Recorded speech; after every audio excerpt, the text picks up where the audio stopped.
Bienvenidos al segundo teórico de antimicrobianos, donde vamos a tomar a dos familias, a los betalactámicos y a los glicopéptidos, para explicar en profundidad cuáles son y cómo actúan y cómo se diseminan los mecanismos de resistencia a estos fármacos.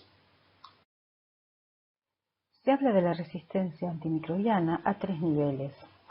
Por un lado, el mecanismo de resistencia que se encuentra codificado en la célula bacteriana, que serían los mecanismos moleculares. Después tenemos la resistencia poblacional, que son los estudios que nos permiten saber si una determinada cepa es sensible o resistente a determinados antimicrobianos. Y después tenemos la resistencia a nivel de la población cuando está produciendo una infección en el sitio de infección. Ahora vamos a hablar un poquito más de estos tres tipos de resistencia a los distintos niveles. Los mecanismos moleculares que determinan resistencia a una célula bacteriana pueden estar codificados tanto en plásmidos como en cromosoma bacteriano y son el eflujo del antimicrobiano, la impermeabilidad al mismo, la inactivación enzimática, que es el mecanismo más común, la protección del blanco, la modificación del blanco, la vía alternativa del antimicrobiano y la formación del biofilm o de biopelículas. Hay que tener en cuenta que todos estos mecanismos de resistencia moleculares pueden pasar de una célula bacteriana a otra, inclusive entre células bacterianas que pertenecen a distintas especies y a distintos géneros. Hablamos de resistencia poblacional cuando, por ejemplo, hacemos el antibiograma de un inóculo bacteriano y vemos cómo responde a los distintos antimicrobianos que se encuentran depositados en los discos y cómo van difundiendo y el halo que va formando esa población bacteriana con respecto a cada halo. Y por último, hablamos de resistencia a un otro nivel, que es la resistencia de una población que está produciendo la infección en el sitio de la infección. Tenemos que recordar de que en los hospitales de nuestro país se realiza siempre las metodologías hasta antibiograma. Y en aquellos laboratorios, que por suerte hoy en día son varios, donde se determina sensibilidad por automatización, o sea, aquellos hospitales que tienen el BITEC, por ejemplo, el resultado se informa en valor de SIM. Y este valor de SIM es importante porque permite evaluar parámetros farmacocinéticos y farmacodinámicos, sobre todo en aquellos pacientes con infecciones severas por microorganismos multiresistentes. Estos son los llamados parámetros PK-PD, PK por farmacocinéticos, PD por farmacodinámicos, y estos los van a ver ustedes bien cuando cursen fármaco y en micro 2. Pero estos parámetros, conocerlos, para poderlos calcular, es necesario tener el dato de la SIM para los microorganismos multiresistentes que no tienen opciones terapéuticas.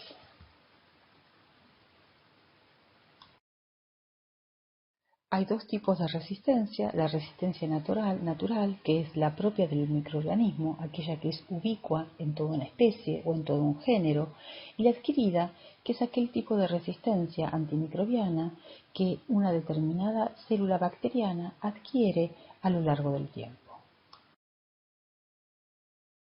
Y entonces, la problemática de la resistencia a antimicrobianos la podemos sintetizar como, por un lado, la multiresistencia y la evolución a la extrema droga resistencia antimicrobiana e inclusive la pan-droga resistencia, la alta frecuencia de aislamientos multidrogas resistentes a nivel mundial, el mayor porcentaje de cepas multiresistentes en nuestro país. La Argentina fue uno de los primeros países en reportar altos niveles de multidroga resistencia en la década del 80, y la presencia de cepas pan-droga resistentes en nuestros hospitales. Y saber que también en nuestras manos, todos aquellos que trabajamos en el área de la salud, podemos aportar soluciones muy concretas e importantes, como ser la vigilancia epidemiológica y el control de infecciones en cada uno de los hospitales y el uso racional de antimicrobianos. Entonces vamos a tomar como ejemplo, para explicar en profundidad la diversidad de los mecanismos de resistencia, a una familia que es la familia de los betalactámicos. Los betalactámicos se caracterizan porque es una familia de antimicrobianos que todos tienen un anillo betalactámico y todos tienen un mismo blanco de acción, que es la inhibición de las PPPs, lo cual lleva a la inhibición de la síntesis del peptidoglicano. Las PBP es la sigla del inglés Protein Binding Penicillins, o en español, proteínas ligadoras de penicilinas. Estas PBPs son las que están involucradas en la síntesis de la pared bacteriana. Al inhibir su actividad, es así como se inhibe la síntesis de la misma. Para que el antimicrobiano betalactámico pueda ejercer su efecto de acción, tiene que pasar a través de la membrana externa, a través de las porinas en las bacterias gram negativas, y de esa manera llegar al periplasma. Una vez en el periplasma, es capaz de identificar a las PBPs, a las proteínas ligadoras de penicilina, y allí es donde va a interaccionar. La unión de los betalactámicos a las PBPs resulta en la inhibición de la síntesis de la pared al inhibir el entrecruzamiento de las moléculas lineales precursoras del peptidoglicano. El efecto bactericida que tienen estos betalactámicos se debe a que la inhibición de la síntesis del peptidoglicano activa enzimas asociadas a la membrana citoplasmática denominadas autolisinas, que son las que destruyen finalmente la pared bacteriana.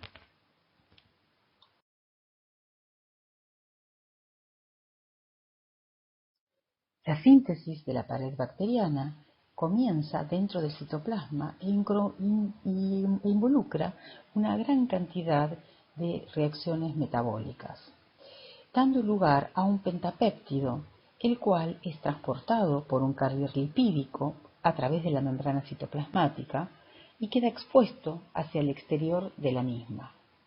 Allí, cuando se administran los betalactámicos, estos van a ir a encontrarse con las PBPs.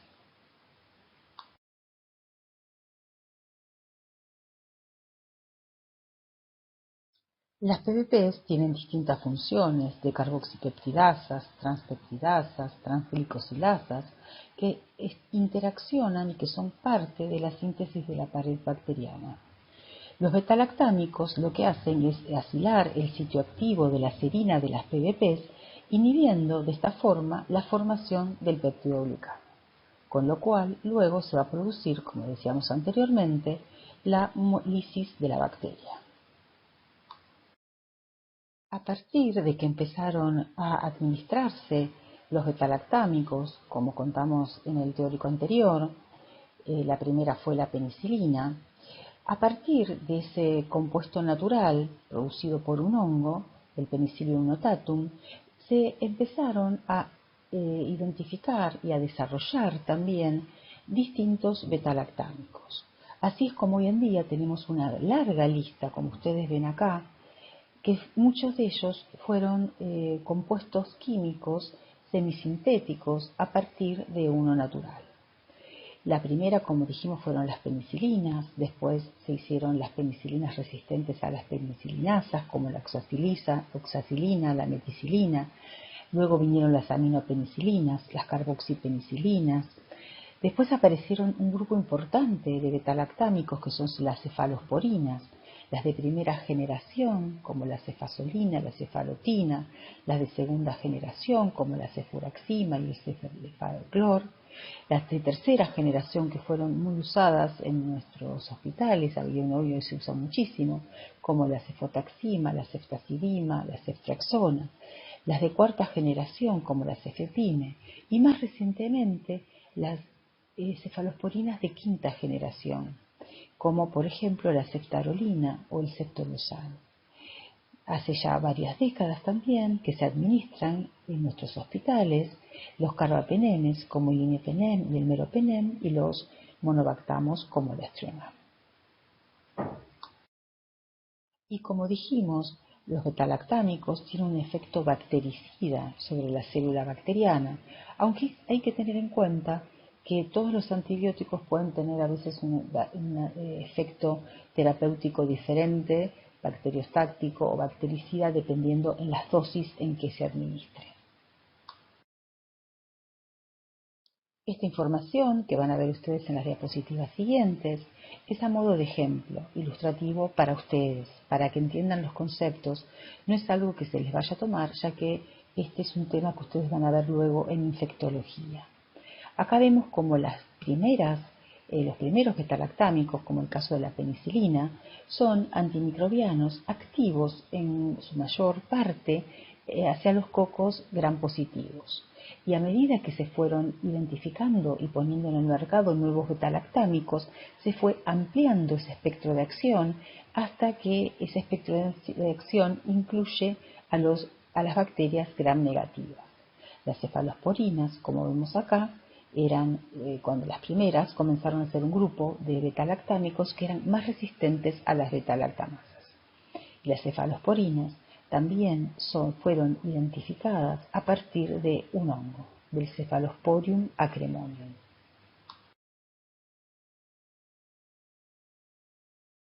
Entonces, a medida que se fueron diseñando y poniendo en el mercado nuevos betalactámicos, se fue ampliando y modificando el espectro de acción y, como les decía anteriormente, los más recientes tienden más a tener más actividad hacia las bacterias gram negativas. Los carbapenemes es un grupo de betalactámicos que se usan a nivel intrahospitalario, no son de uso, digamos, a nivel de la comunidad. Y los monobactamos también, el más utilizado es el astronam. Hay que tener en cuenta que todos los antimicrobianos betalactámicos presentan todo tipo de mecanismos de resistencia. O sea, puede haber producción de betalactamasas, que ahora vamos a explicar más en detalle en qué consisten, que les otorgan resistencia. Este es un mecanismo de inactivación del antimicrobiano, es el más importante y el más común, y lo que hace es hidrolizar el anillo betalactámico causando una activación del mismo. También, como mecanismo de resistencia, los betalactámicos pueden tener alteraciones en las PBPs que lleva a baja afinidad por el antimicrobiano betalactámico, alteración de la membrana externa llevando a disminución de la entrada del antimicrobiano, eflujo del antimicrobiano, del betalactámico, vía alternativa para el antimicrobiano betalactámico y, como mecanismo de resistencia, también los betalactámicos pueden tener por parte de las bacterias producción de biofilm. Y tenemos que tener en cuenta que la gran mayoría de estos mecanismos puede ser transmitido por los mecanismos de la transferencia horizontal genética.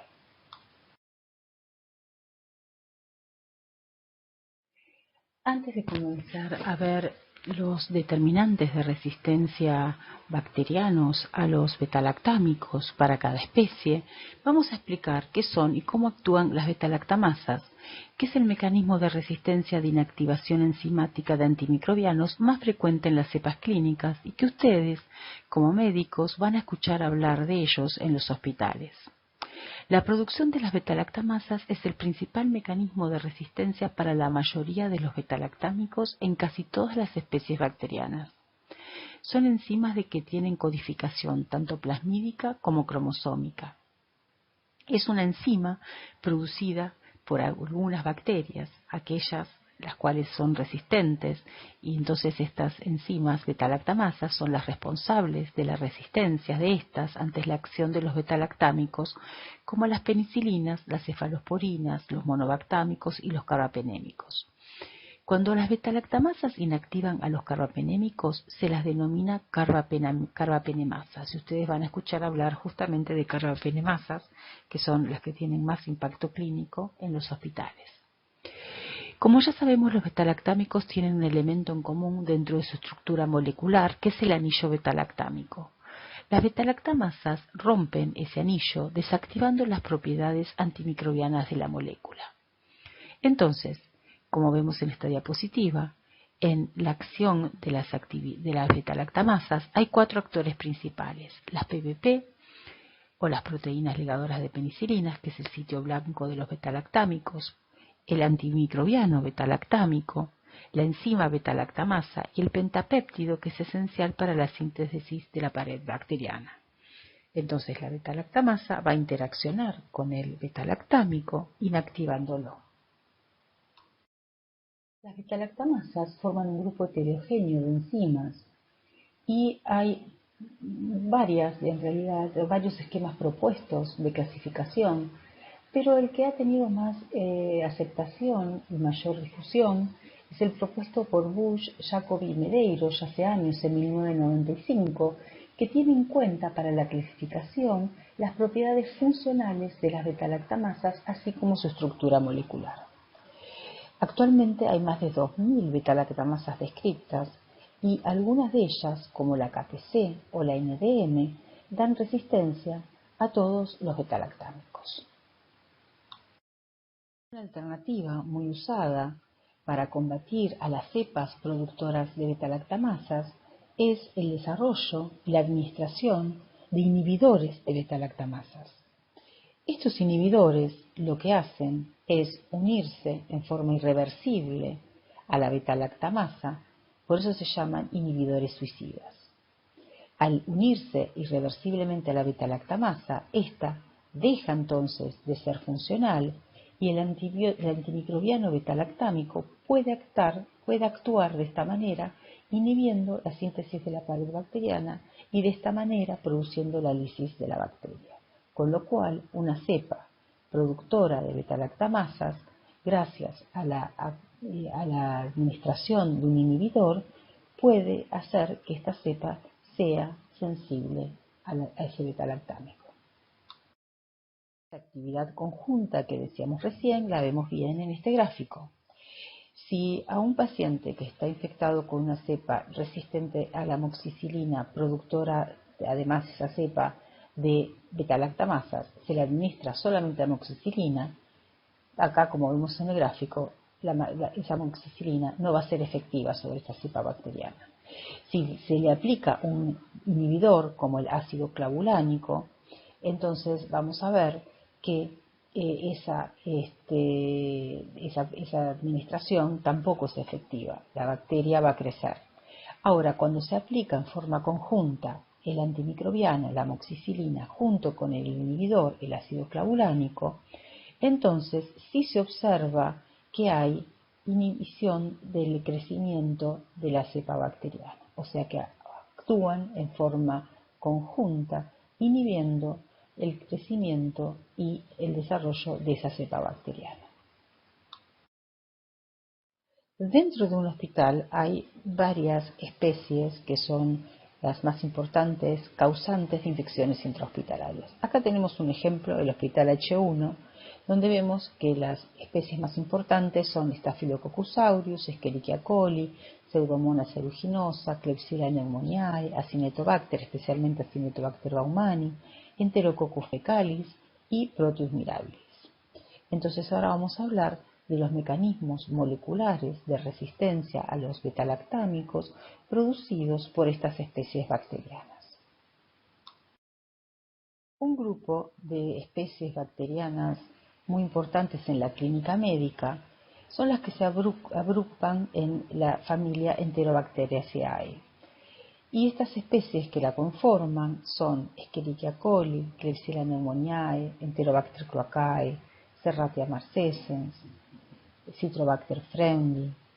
Estas son las más importantes y de las que vamos a hablar ahora.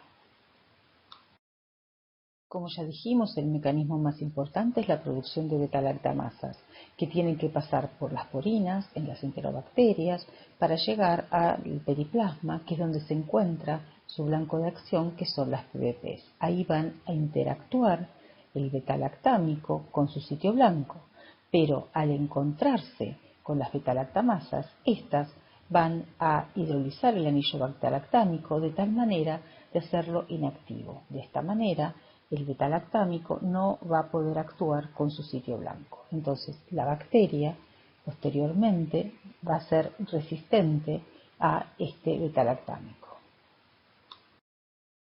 La producción de beta-lactamasas es el mecanismo más frecuente, como ya dijimos, pero no es una sola beta-lactamasa la que puede estar presente dentro de una célula bacteriana, sino que puede haber hasta 10, 15 distintos genes que codifican para distintas beta-lactamasas.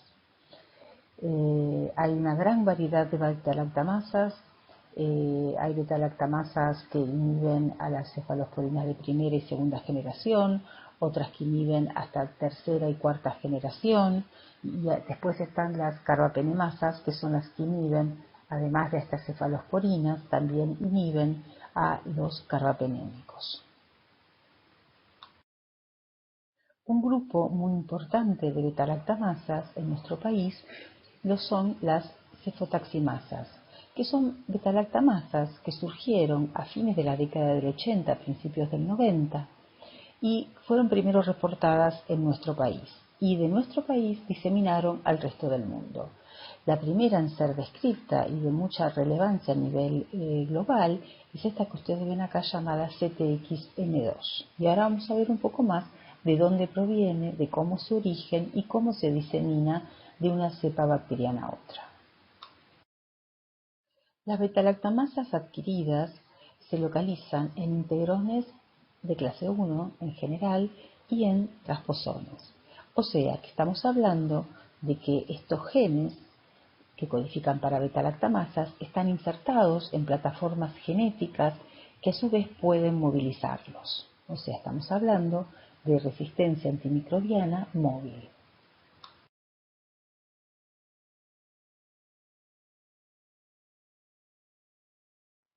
Varias de las betalactamasas descritas y de alto impacto clínico se localizan en los integrones de clase 1.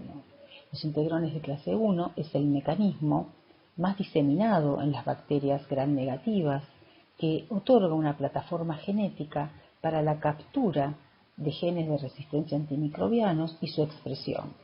La expresión va a estar dada porque esos genes cassette que se insertan en la zona variable del integrón van a poderse expresar gracias a ese promotor PC que se encuentra cercano o dentro del gen de la integrasa.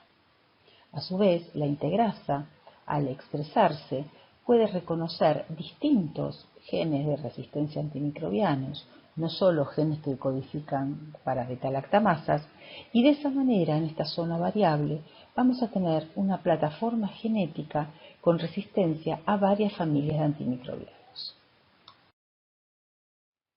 Dentro de los integrones de clase 1, que cuando uno, digamos, encuentra un gen que codifica para la integrasa de clase 1 llamado INT1, se lo considera un marcador de multidroga resistencia en las enterobacterias y también en pseudomonas. Estas plataformas genéticas de los integrones de clase 1 pueden poseer, por ejemplo, carbapenemasas muy relevantes desde el punto de vista clínico, como la BLAVIM2 y también otras de las familias que se llaman INT. Y al localizarse en esta plataforma genética de resistencia, tengan en cuenta que van a estar asociadas a otras resistencias, a otras familias de antimicrobianos. A su vez, estos integrones, como decíamos anteriormente, se pueden localizar dentro de otros transposones y dentro de plásmidos. Lo que hacen es permitir una mayor diseminación de estas carbapenemasas hacia otras células bacterianas. A su vez, estos integrones de clase 1 pueden ser invadidos por otros transposones o por otras recombinasas o por otras secuencias de inserción. En el caso de los integrones de clase 1 diseminados y descritos en las cepas clínicas de nuestro país, se ha identificado desde los inicios de la década del 90 la invasión de esta recombinasa, la ISSR1, que es una recombinasa que es capaz de insertarse primero en un ADN blanco, que puede ser un ADN cromosómico, como es este caso que vamos a ver acá, y luego llevarse al ADN flanqueante de ese lugar donde se insertó y posteriormente tiene la capacidad de insertarse dentro de la plataforma del integrón de clase 1 con lo cual crea dos zonas variables de los integrones estos, que se llaman integrones complejos por tener justamente dos zonas variables. La primera zona variable sería la que está otorgada por los genes cassette de resistencia a antimicrobianos y que se movilizan gracias a la integrasa de clase 1. La segunda zona variable estaría dada por esta segunda recombinasa, la ISSR1, que es capaz de captar genes cromosómicos de otras cepas bacterianas, y todo esto después se encuentra dentro de una misma plataforma genética con dos zonas variables. En el caso de la CTXN2, esta beta-lactamasa que da resistencia antimicrobiana a las cefalosporinas de tercera y cuarta generación como cefotaxima, ceftriaxona, cefepime, se encuentra justamente el gen que codifica para esta beta-lactamasa en esa segunda zona variable.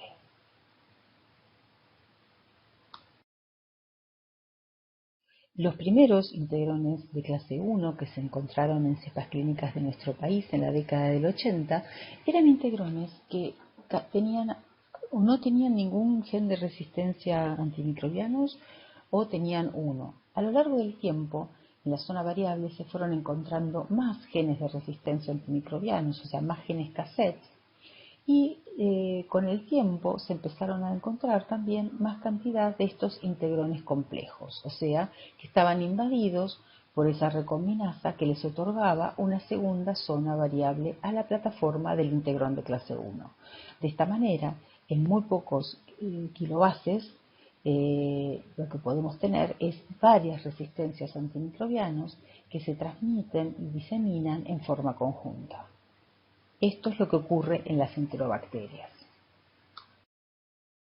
Estos integrones complejos que estamos hablando es el mecanismo más frecuente en las enterobacterias para la resistencia a la cefotaxima y al cefepime en muestras de nuestros hospitales. Sin embargo, hay que tener en cuenta de que todas estas plataformas genéticas son susceptibles de la transferencia horizontal genética, con lo cual pueden estar en las enterobacterias, pero pueden diseminar a otras especies de otros géneros. Después de la emergencia de la CTXN2 en nuestro país, emergió otra cefotaximasa muy importante, la CTXN15, que desplazó en frecuencia a la CTXN2. Pero esto, digamos, es algo que se va viendo y como ustedes saben, la epidemiología es algo cambiante, por eso es tan importante realizar vigilancia epidemiológica para ver cuáles son los determinantes de resistencia a antimicrobianos que están circulando en cada región geográfica. Es muy interesante el origen de la CTXN2, así como les dije que esta recombinasa ISSR1 es capaz de tener como blanco de ADN una zona de un cromosoma bacteriano. Por estudios de bioinformática y de análisis de secuencias de ADN, se pudo determinar que este gen CTXN2, esta beta-lactamasa, es ubicua dentro del género Cluivera, específicamente dentro de una especie, es dentro de Cluivera ascordata. Entonces acá hubo un proceso de movilización de ADN de una cepa que no es usualmente patógena para el humano como Cluviera, pero que pasa por los mecanismos de la transferencia horizontal genética a otra cepa. Entonces, primero ocurrió, esto es un proceso biológico, o sea que varios pasos están involucrados. Primero ocurrió la inserción de la ISSR1 río abajo de la CTXN2, después esto se movilizó, la ISSR1 arrastró parte del ADN flanqueante, que es algo conocido de su mecanismo, y posteriormente este fragmento de ADN pasó a una cepa clínica donde invadió una zona, un integrón de clase 1, y de esta manera comienza a diseminarse dentro de las cepas clínicas. Entonces, si vemos la plataforma genética de la beta-lactamasa CTXN2 en nuestro país, vemos que tiene una zona variable de los integrones de clase 1, donde puede haber de 1 a 7 u 8 cassettes de resistencia a diferentes familias de antimicrobianos, y una segunda zona variable donde se encuentra el gen CTXM2, procedente en realidad del cromosoma de Cliveras corbaca. Por otro lado, vemos que en esta plataforma genética hay muchos transposones y otros genes de resistencia a antimicrobianos, a otras familias inclusive, y que toda esta estructura se encuentra dentro de un transposón, el cual se puede movilizar de un ADN a otro. Estos transposones suelen encontrarse además dentro de plásmidos o de islas de resistencia a antimicrobianos, y de esta manera se garantizan su diseminación en las cepas clínicas. Y al analizar los mecanismos de la transferencia horizontal genética involucrados en la diseminación de estas plataformas genéticas, en las enterobacterias se sabe que el mecanismo más frecuente es la conjugación, que ya vimos en un teórico anterior. Entonces, este mecanismo es el que le permite a las enterobacterias compartir los mecanismos de resistencia a antimicrobianos. Estudios que se han hecho a lo largo de todos estos años en nuestro país detectaron a partir del 2008 la emergencia de resistencia a carbapenemes en las enterobacterias. Se describió el gen BLAVIN, que confiere resistencia a la gran mayoría de los antimicrobianos betalactámicos, que se encontraba dentro de un integrón de clase 1.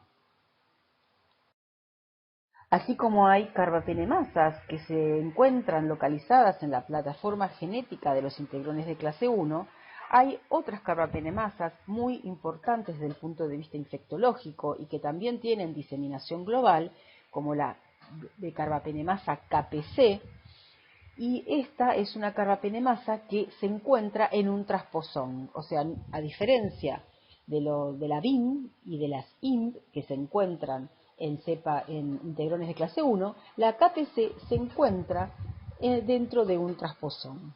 Y de esta manera es como disemina y ha diseminado a nivel global. Esta carbapenemasa tiene la característica de que da resistencia a todos los antimicrobianos betalactámicos.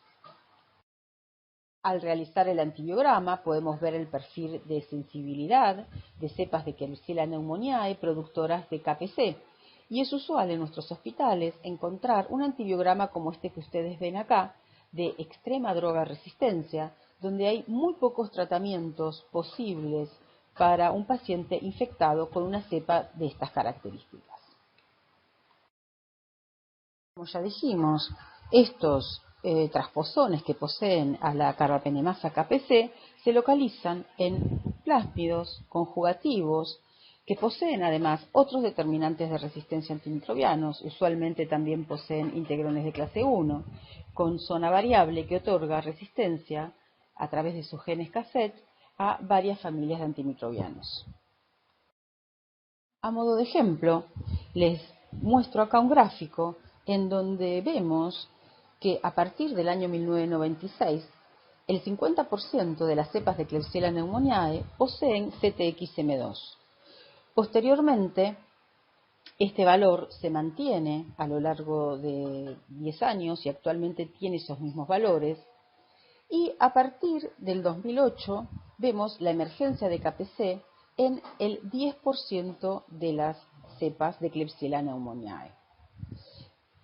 Cuando tenemos una cepa portadora de KPC, es muy difícil el tratamiento antimicrobiano.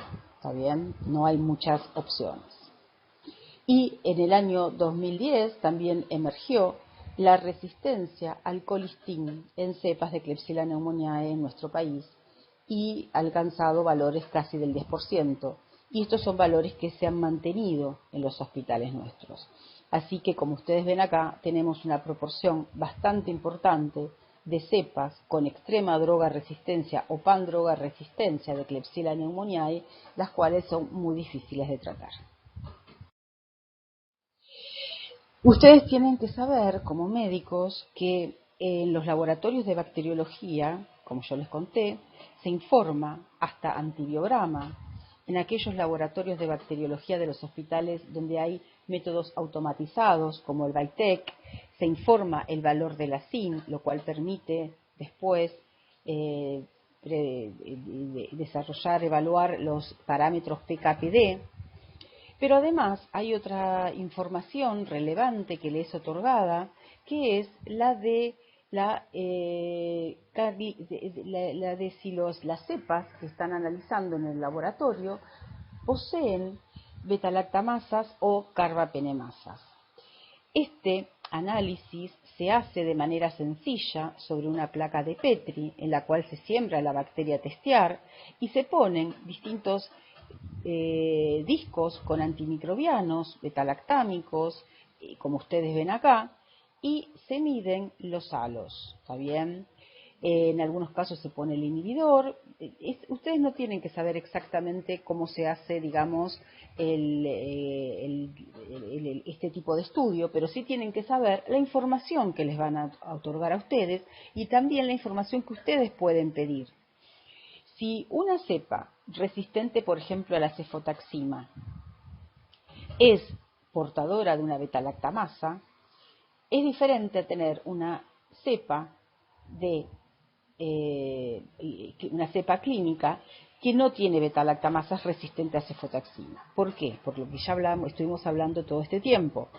La herencia de las mutaciones que determinan una resistencia, como ya sea modificación del blanco o impermeabilidad, se heredan en forma vertical.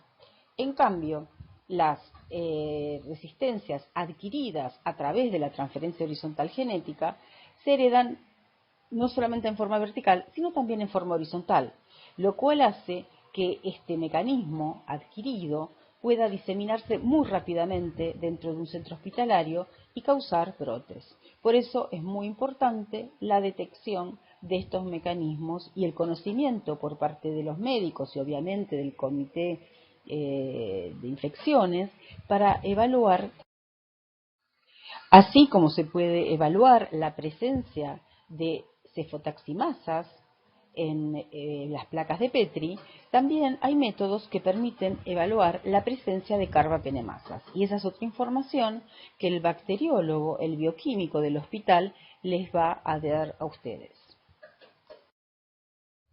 Entonces, este método sencillo, que consiste en ver los halos de inhibición alrededor de los diferentes discos que se colocan, nos permite detectar si hay resistencias a betalactámicos adquiridos o no. Ahora vamos a ver la problemática de la resistencia a los betalactámicos en otra especie muy importante en los hospitales nuestros y a nivel global, que es la especie de Acinetobacter baumannii. La resistencia a carbapenemes emergió ya a mediados de la década del 90 en nuestro país y fuimos uno de los primeros países en reportarla, y posteriormente también emergió en todo el mundo. Actualmente, más del 90% de las cepas que se aíslan en nuestros hospitales es resistente a los carbapenemes. Y en Acinetobacter baumannii, cuando una cepa es resistente a los carbapenemes, es también usualmente resistente a la gran mayoría de familias de antimicrobianos, con lo cual estamos en presencia de cepas, al menos con extrema droga resistencia. Acinetobacter baumannii tiene la característica de que tiene una isla de resistencia a antimicrobianos que puede acumular hasta más de 40 genes de resistencia a antimicrobianos. O sea que tiene una isla genómica que se localiza en el cromosoma, que se transmite por herencia vertical, pero que es a la vez un sitio hotspot, o sea, que significa de alta recombinación, una zona caliente, donde se van a insertar integrones y transposones que a su vez llevan otros determinantes de resistencia a antimicrobianos. Esta isla se llama ABA-R. Y así como vimos que en las enterobacterias el mecanismo de la transferencia horizontal genética más frecuente para la diseminación de la resistencia adquirida es la conjugación, bueno, en Acinetobacter baumannii el mecanismo más frecuente es el de la transformación. Es inusual ver plásmidos conjugativos y que la conjugación tenga un rol preponderante en la transferencia y diseminación de la resistencia a antimicrobianos, en esta especie, por supuesto. Por ejemplo, se sabe que Acinetobacter baumani es 100 veces más competente, o sea, tiene la capacidad de adquirir ADN por su estado de competencia a través de la transformación, es 100 veces más competente que las cepas de Staphylococcus aureus. O sea que de esta manera este mecanismo le facilita la incorporación de ADN en forma muy eficiente. Ahora vamos a ver la problemática de la resistencia a beta-lactámicos en Pseudomonas aeruginosa. Esta especie es una especie muy importante también a nivel global, no solamente obviamente en nuestros hospitales, y causa severas infecciones intrahospitalarias debido a que tiene resistencia natural, por un lado, y también causa infecciones en pacientes de la comunidad.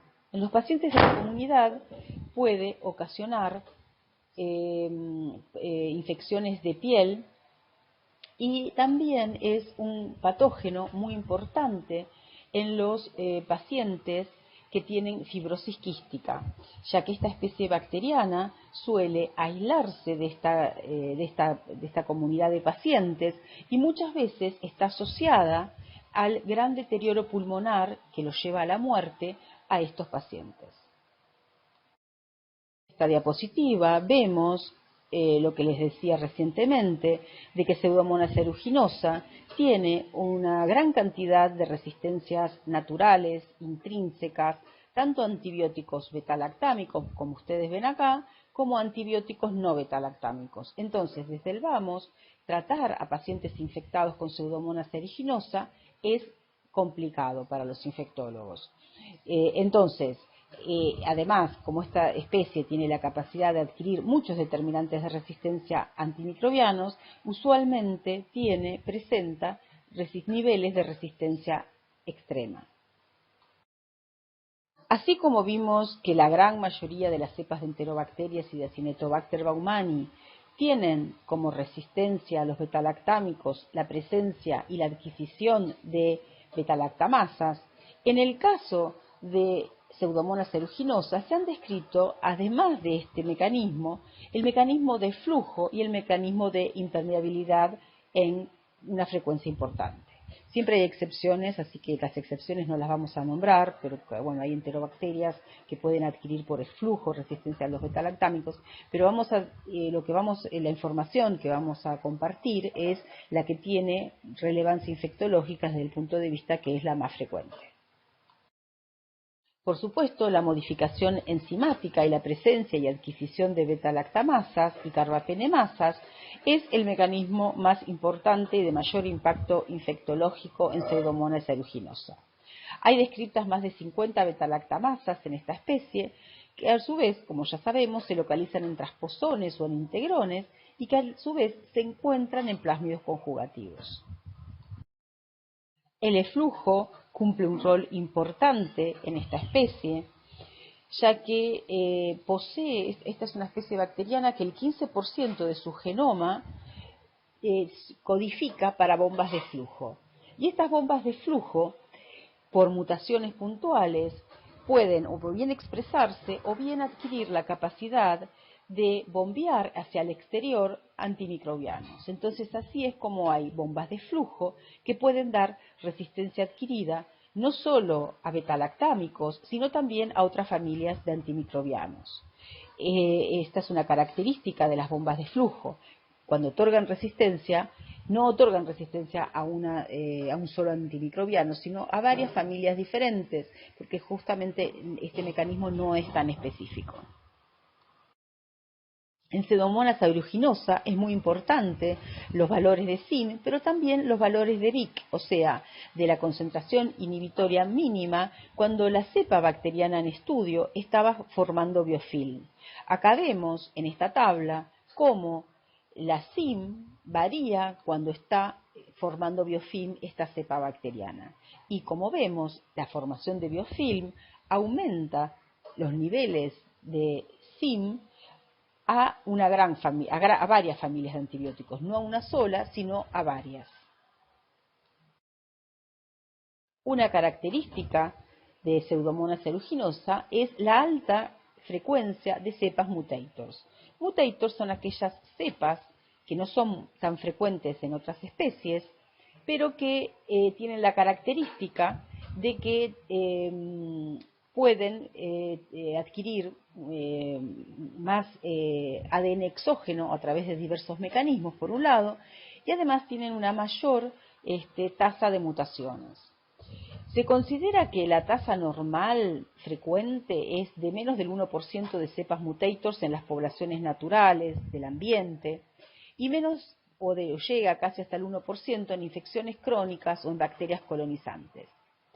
Sin embargo, aumenta estos valores drásticamente en los clones epidémicos, por ejemplo, de Neisseria meningitidis serogrupo A, donde llega al 10%, llega al 25% de los pacientes dispépticos portadores del Helicobacter pylori, y Pseudomonas aeruginosa, cuando está infectando a los pacientes con fibrosis quística, el 30% de las cepas que infectan a estos pacientes suelen ser cepas mutators.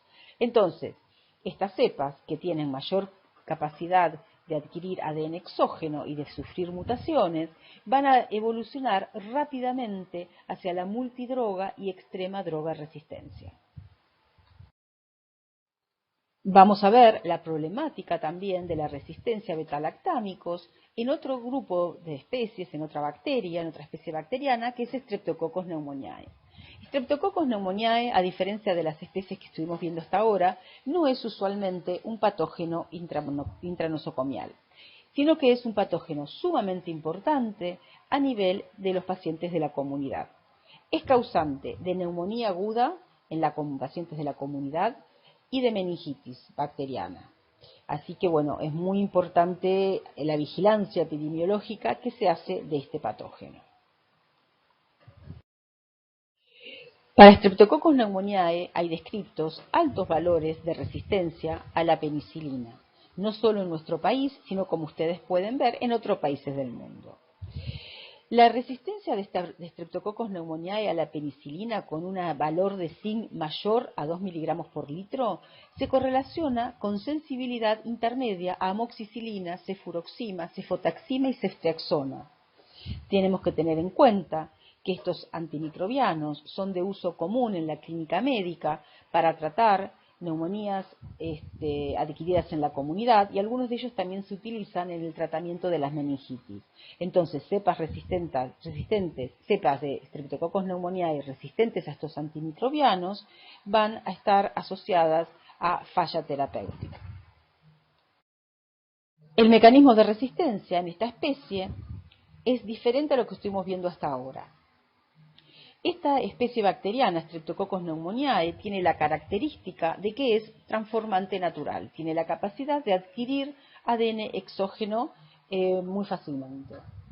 Entonces, el mecanismo involucrado en la resistencia a los betalactámicos es el de modificación del blanco de acción de los betalactámicos, que como sabemos son las PPPs, las penicilinas ligadoras de proteínas ligadoras de penicilinas.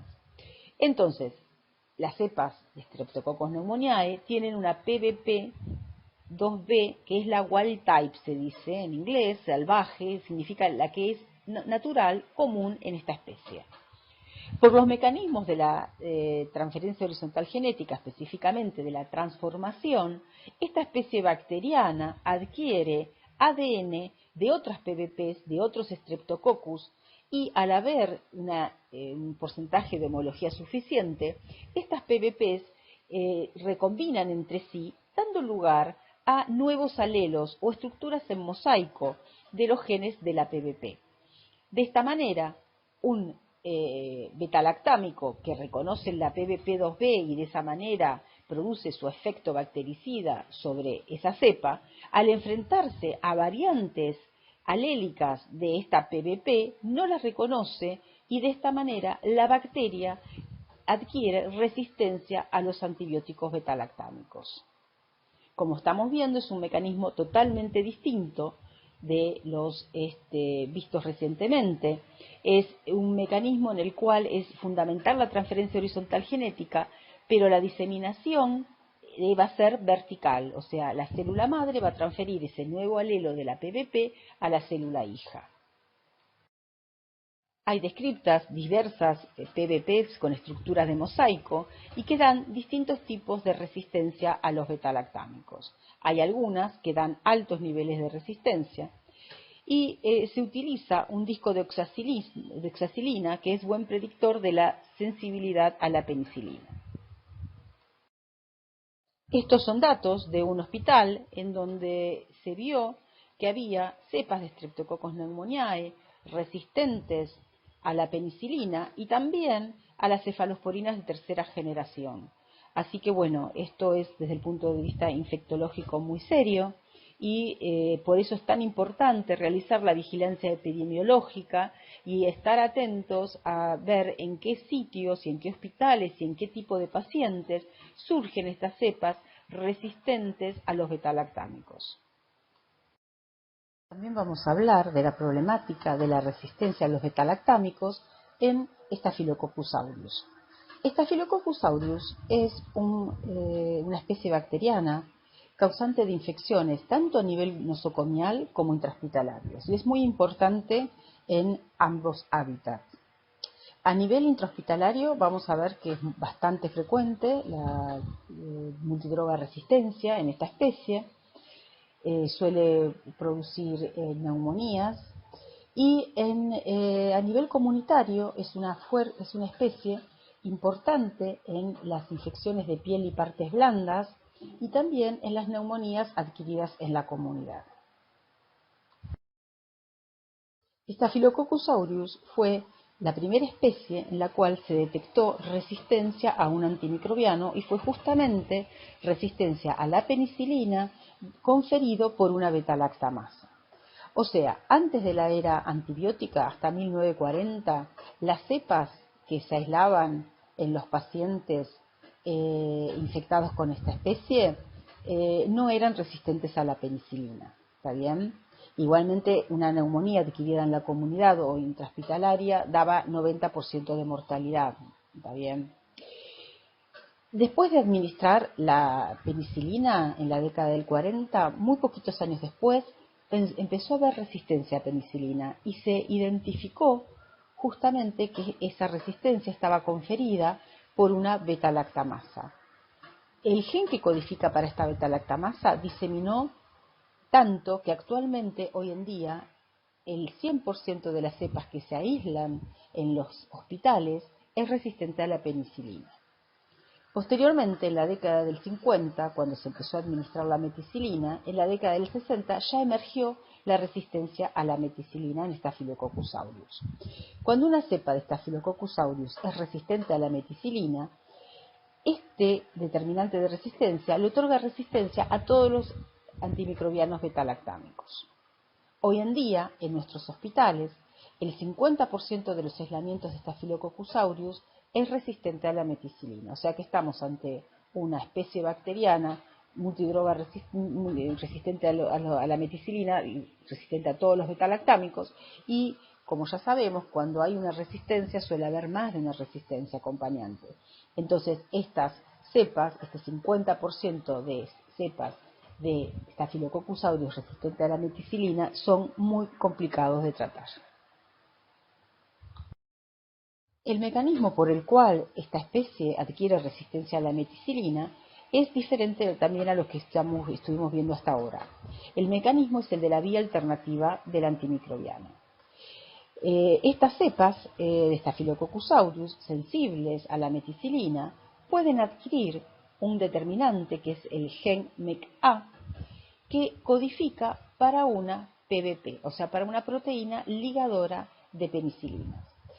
La PBP wild type o natural de Staphylococcus aureus es la PBP2A. Esta sí es inhibida por los betalactámicos, pero una cepa de Staphylococcus aureus al adquirir el gen MECA, este gen MECA suple la función de la PBP2A de tal manera que se sigue formando la pared bacteriana y de esta manera adquiere resistencia esa célula bacteriana a todos los antimicrobianos betalactámicos. Y como decíamos antes, generalmente la resistencia a meticilina tiene como acompañante otras resistencias a aminoglicósidos, a macrólidos, a quinolonas, etc. Por eso son de muy difícil tratamiento estas cepas. Y el mecanismo por el cual una cepa de Staphylococcus aureus adquiere el determinante de resistencia a MEC-A es a través de la transducción. Así que estamos viendo cómo es un mecanismo de la transferencia horizontal genética diferente a lo que estuvimos viendo hasta este momento. Así como hay Staphylococcus aureus meticilino resistentes, que se abrevian con las siglas que ustedes ven acá, SAM-R, hay SAM-R hospitalarios, también ha emergido los SAM-R, o sea, los meticilinos resistentes, en la comunidad. Ya les había comentado que Staphylococcus aureus también es un patógeno de la comunidad, al ocasionar infecciones de piel y partes blandas y también neumonía adquirida en la comunidad. Pero no solo las cepas de Staphylococcus aureus, sino también aquellas que ya han adquirido resistencia a la meticilina, son usualmente, o se pueden, digamos, aislar en pacientes de la comunidad. Lo que se observó es que había ciertas características en cómo emergían los SAM-R de la comunidad. Surgían en grupos, digamos, cerrados, como por ejemplo jugadores de rugby que estaban concentrados, o dentro de las Fuerzas Armadas, o en guarderías, o en presos. Eso tiene que ver con cómo se transmite el Staphylococcus aureus. Los primeros brotes surgieron en la década del 90 en distintas regiones del planeta, y nosotros tuvimos acá en la región uno muy importante, un brote de Staphylococcus aureus meticilino resistente en la comunidad, que emergió en realidad en Uruguay y después diseminó algunos clones también a nivel regional, y en Uruguay ocasionó muertes, o sea, es un clon que era bastante virulento. Y bueno, acá tenemos la evolución de cómo es la frecuencia de cepas de Staphylococcus aureus en un determinado hospital. Vemos que hay resistencia más del 50-60% a meticilina desde la década del 90, y este valor no ha subido ni ha bajado, o baja levemente y sube levemente, y se mantiene así en nuestros hospitales. También, como vemos acá, esta resistencia a meticilino muchas veces está acompañada de resistencia a los aminoglicósidos, que es una combinación que suele darse a nivel intrahospitalario de betalactámicos con un aminoglicósido. Así que bueno, esto dificulta mucho el tratamiento de estas cepas de Staphylococcus aureus.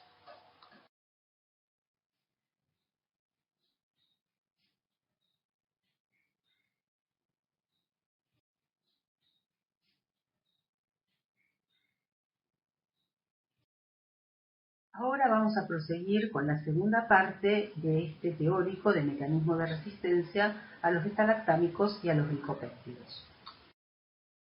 Entonces vamos a proseguir con la resistencia a los glicopéptidos, viendo de una manera más profunda y a nivel molecular cómo son los mecanismos de resistencia para la teicoplanina y la vancomicina, que son los dos antimicrobianos que se administran muy frecuentemente en los hospitales para las infecciones intrahospitalarias. Las especies donde impacta más la adquisición de la resistencia a los glicopéptidos es en el género Enterococcus y en Staphylococcus aureus.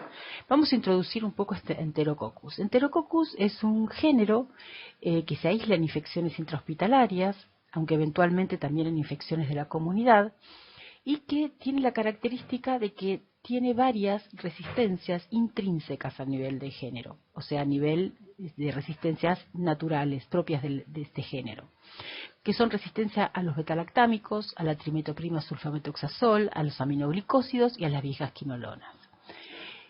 Cuando vemos las resistencias propias a nivel de especie, vemos que Enterococcus faecium es resistente natural al imipenem, a la amicacina, Enterococcus faecalis a la clindamicina, Y Enterococcus gallinarum, Caseliflavus y flavescens son resistentes naturales a la vancomicina.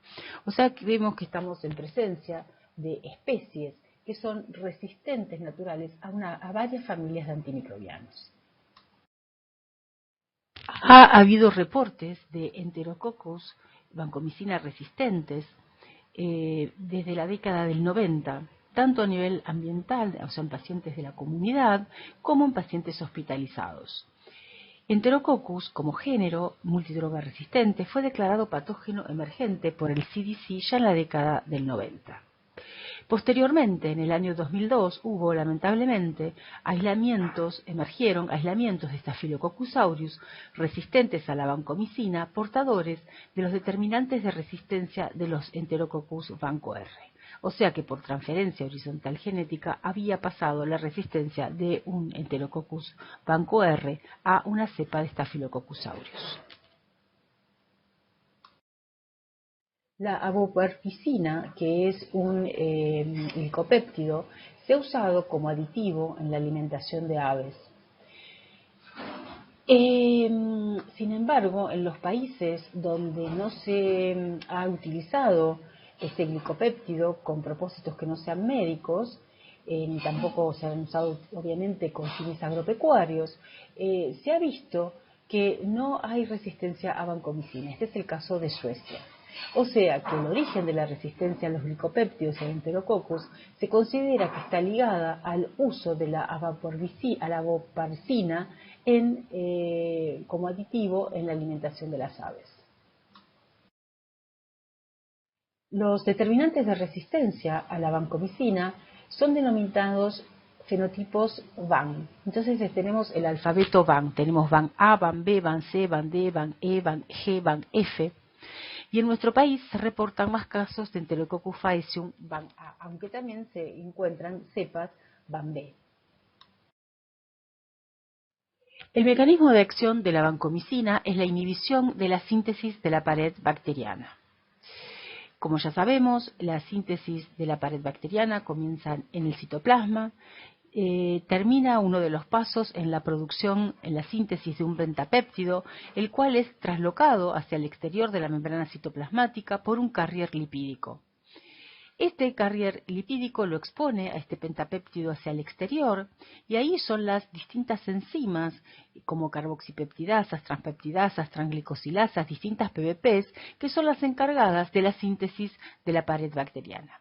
Sin embargo, la vancomicina tiene afinidad por el extremo de ala del pentapéptido y se une de tal manera que las PBPs no pueden interaccionar de esta manera con el pentapéptido, con lo cual se inhibe la síntesis de la pared bacteriana y se produce la bactericidia de la célula bacteriana. En el mecanismo de resistencia a la vancomicina hay varios genes involucrados. De hecho, es un operón. Y tenemos genes reguladores. Tenemos sensores como el gen VAN-S que sensa que haya administración de vancomicina en el exterior y si registra de que hay administración de vancomicina en el exterior de la célula bacteriana, es lo que alerta a todo al operón y promueve la transcripción y entonces la producción de todas las proteínas involucradas en la resistencia a la vancomicina. Hay otros genes que son requeridos para la resistencia a los glicopéptidos, como la ligasa, que es la que se denomina gen VAN-A, y hay otras proteínas accesorias. Todo este conjunto de genes, entre otras cosas, lo que hace es producir un pentapéptido que en vez de tener en su extremo el dipéptido de ala, tiene el dipéptido de ala de LAC.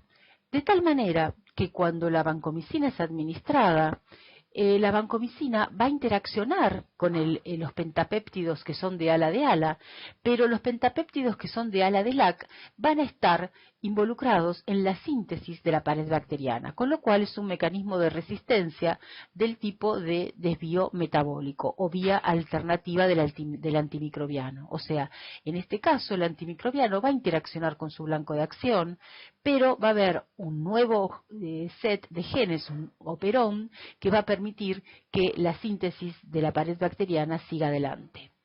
El gen VAN-A lo que hace justamente, lo que está involucrado, es en la síntesis de esa unión de ALA al DELAC. Por eso es una ligasa. De esta manera, el dipéptido de ALA-DELAC sirve de sustrato para la síntesis de la pared bacteriana. La pared bacteriana se forma normalmente y la bacteria entonces es resistente a la vancomicina. El sensor, que dijimos antes, es el gen VAN-S, que sensa la presencia de vancomicina en el medio exterior y de esa manera alerta al sistema del operón para que se active la transcripción y de esta manera este operón, que va a estar silenciado si no hay administración de vancomicina, va a activarse y se van a transcribir todos los genes involucrados en la resistencia a la vancomicina. Al igual que otros mecanismos de resistencia antimicrobianos que estuvimos viendo, el operón VAN-A se localiza dentro de una plataforma genética de un transposón, de tal manera que puede diseminar a otras células bacterianas por transposición. Y vamos a ver que también se encuentran plásmidos, con lo cual puede pasar de una cepa a otra a través de los plásmidos. De hecho, en el año 2002, como les había comentado anteriormente, cuando se describió a la primer cepa de Staphylococcus aureus resistente a la vancomicina, se encontró que tenía el transposón TN1546 con el operón VAN-A. Y estaba esto dentro de un plásmido conjugativo. Así que lo que es posible que en este proceso haya estado involucrado el pasaje por conjugación de una cepa de Enterococcus a una cepa de Staphylococcus aureus. Cuando tenemos una cepa resistente a meticilino que adquiere este transposón, estamos en presencia, casi con seguridad, de una cepa que posee extrema droga resistencia, ya que la resistencia a la meticilina y a la vancomicina no deja muchos, espacios terapéuticos para tener una administración antimicrobiana exitosa. Han sido descritos Enterococcus que tienen mutaciones que inactivan la síntesis del dipéptido de ALA. Cuando esa síntesis está inhibida, entonces la bacteria muere porque no tiene pared bacteriana. Sin embargo, las cepas de Enterococcus que han adquirido el fenotipo VAN-A o VAN-B poseen un operón que les permite justamente la síntesis de la pared bacteriana. Ahora bien, estas cepas solo van a crecer en presencia de vancomicina, o sea que son cepas resistentes a la vancomicina que solo crecen en presencia de este antimicrobiano. Cuando vemos las frecuencias de Enterococcus vancomicina resistentes en el hospital H1, vemos que alrededor del 30% desde el año 2005-2006 son resistentes a la vancomicina. ¿Está bien? Igualmente Enterococcus no es una especie, un género muy aislado en nuestros hospitales, a veces no llega ni al 3, 4, 5%. En otros países la prevalencia de las cepas de Enterococcus es más alta.